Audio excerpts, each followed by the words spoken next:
All right, today working on a 2018 Audi Q7 4M chassis with air suspension, and I'm going to show the IPP suspension link, little connecting links, full stainless steel solution. I have actually a full stainless steel solution, and I have a stainless steel and plastic solution to replace the problematic links and suspension sensor arms that seize up. So we'll get underneath the car here, and I'll show what the issue is and what I've come up with. Okay, so here we are underneath this Q7. This is a salt belt car, so from northern climates. So there is some oil under here just to keep things from rusting. But the issue that occurs with these sensors is, despite me actually lubricating these at least every spring and fall when I put on the winter tires, the ball joints here seize up. So I'm going to get a little wrench here and show what happens.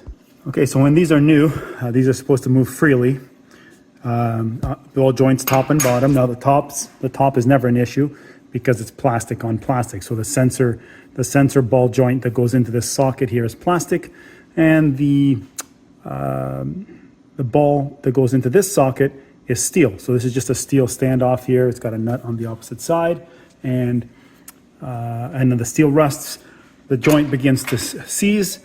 And then it does not bend properly. As the suspension goes up and down, these start bending because they're seized up in this joint on this ball. And then you either break these off or some other damage, and then you have suspension fault. So you get one corner of the vehicle sitting lower than the others, and that sort of thing. That's quite common. I mean, and all air suspension systems are pretty much the same style.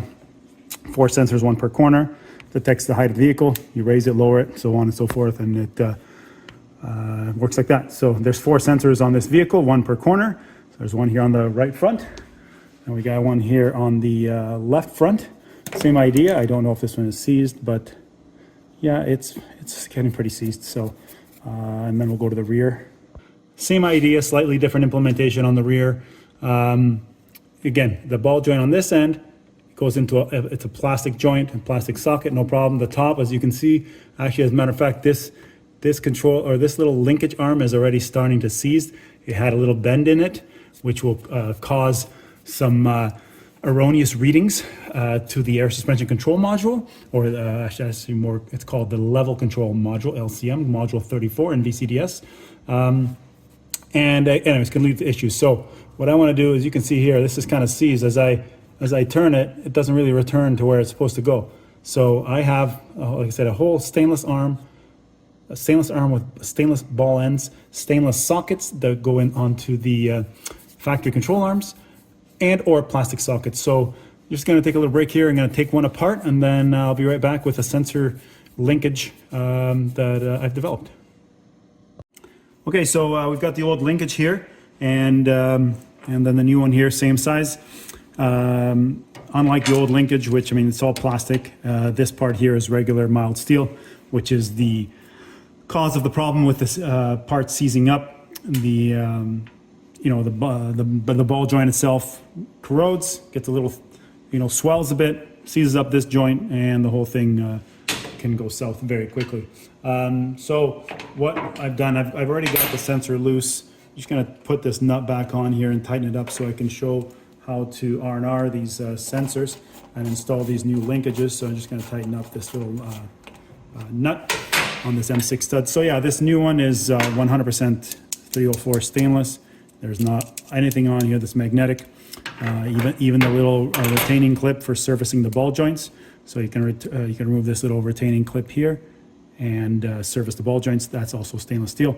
Again, I'm going to take this out, and we're going to show how this all goes together. So to take the ball joint off of the control arm here, or both the bottom here and off the sensor, recommend a trim removal tool. Now, because I'm replacing the entire joint and the little connecting link, I'm not going to remove it from the bottom here, but I am also going to offer just the ball joint in this part here to replace this bottom.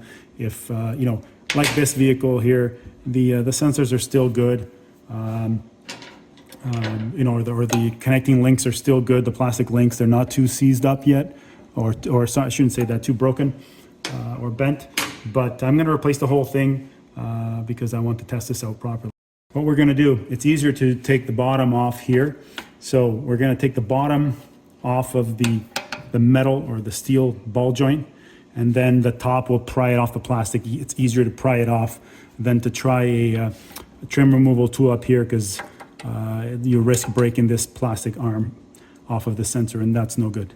So anyway, so take this off of the ball joint. Again, just a trim removal tool. The ball joint itself is 10 millimeters, so don't push your trim removal tool in too far. You'll never get it off because you'll be bound up on the ball joint. Just a quick little pull, and we are basically off here. There we go. So we're now off the bottom. You can see the corrosion in that ball joint, as I was stating earlier. And then to take it off of the sensor itself, just bring it down to a place where you can get a good grip on it. Grasp the arm. I recommend actually you can grasp the arm here with an adjustable wrench if you'd like. But I've done enough of these. Just basically a little sideways, and the ball pops right off of the sensor, as you can see there. So that's a 10 millimeter joint. There's our link. Again, mine were not in too bad a condition apart from a bit of wear here in the center due to corrosion again. But I'm going to replace the whole thing. So we'll get on that right now. Okay, so I've gone ahead and lubed up the socket on this upper portion of the new linkage. I will start the little retaining pin and just kind of hold it down here so I can get the joint on, the ball joint in its socket, I should say. So now the ball joint of the original sensor, it's in there. Again, it's a nice snug fit. It won't just pop out on its own. And you can pull on it hard and it will eventually pop out. And this is more of a secondary safety. And you have to pardon my eyes, are not as good as they once were. So we got that in through the hole.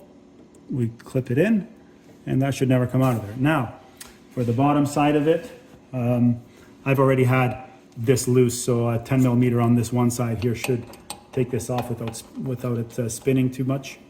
Actually, I'm just going to do it like that by hand. If yours is a little seized, you're going to need a wrench on this side of it, but that's not a problem. Again, had they made this out of stainless or something a little more resistant, we wouldn't have this issue. But of course, always trying to make things the cheapest.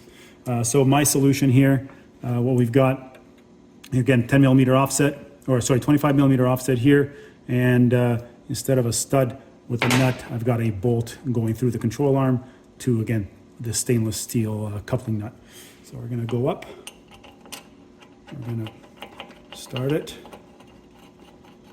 I normally would anti-seize this stuff because, again, I'm in the rust belt, salt, whatnot, but this is stainless into stainless. I'm not worried. I will take these apart in the spring just to verify that they are what I think they are.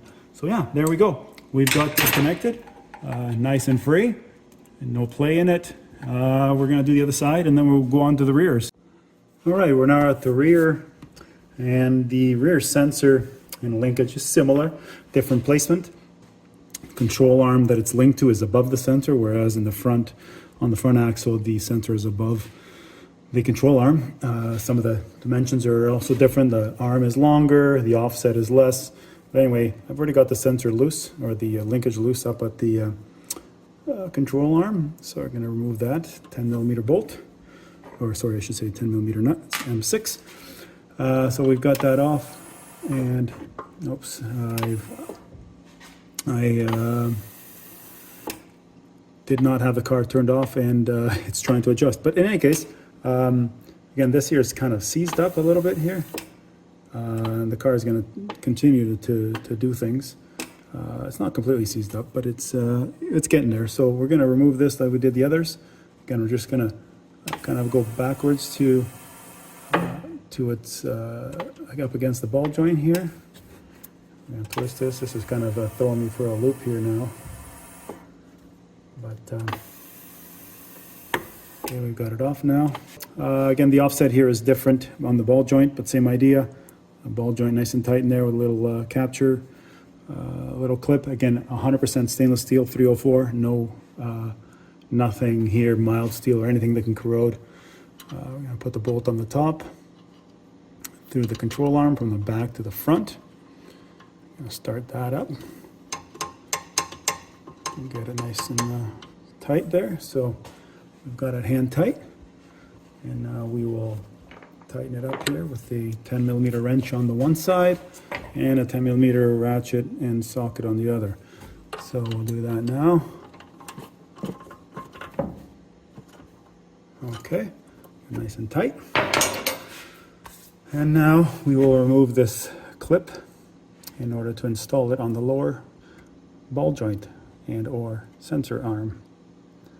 So we're just going to lift it up a little bit like that. I'm going to go like so. I'm going to push it into the arm. Actually, I have to have that right out. We've got it on there now. When you install these clips, you've got to make sure they come all the way through to the other end right here. You can kind of just see a little bit of it sticking out, and then it has to engage in this groove right above the socket. So you can see that's engaged in there, nice and free. Again, we'll check these in a year or so, but I see no reason for this to ever seize up.